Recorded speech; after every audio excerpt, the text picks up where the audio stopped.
السلام علیکم ناظرین، محمد احمد مدنی صاحب ہمارے ساتھ موجود ہیں۔ شیخ صاحب سے آج ہم پوچھیں گے کہ جب اللہ کے نبی صلی اللہ علیہ وسلم مدینے گئے تھے مکہ سے ہجرت کر کے، تو اللہ کے نبی صلی اللہ علیہ وسلم نے وہاں جا کے سب سے پہلے کون سا کام کیا تھا، کون سا عمل کیا ہے، وہ اس ہم پوچھیں گے۔ جی السلام علیکم ورحمۃ اللہ وبرکاتہ۔ ان الحمد للہ والصلاۃ والسلام علی رسول اللہ، اما بعد، اعوذ باللہ السمیع العلیم من الشیطان الرجیم، بسم اللہ الرحمن الرحیم۔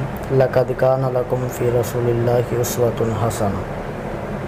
بھائی کا سوال ہے کہ جب اللہ کے رسول صلی اللہ علیہ وسلم مدینۃ الرسول میں گئے تو سب سے پہلے کون سا کام کیا؟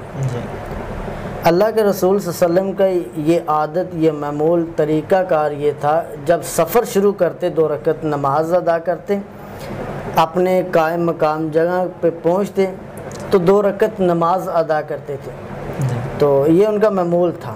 تو جب مدینے میں رسول صلی اللہ علیہ وسلم داخل ہوئے ہیں نا، کسی سے ملاقات نہیں، بلکہ سب سے پہلے 2 رکعت نماز ادا کی ہے، اور 2 رکعت نماز ادا کرنے کے بعد پھر اللہ کے رسول صلی اللہ علیہ وسلم نے مدینہ کے لوگوں کے ساتھ ملاقات کی ہے۔ تو اللہ تعالیٰ نے نبی علیہ الصلوۃ والسلام کو امت مسلمہ کے لیے آئیڈیل اور نمونہ راہ ہدایت بنایا ہے۔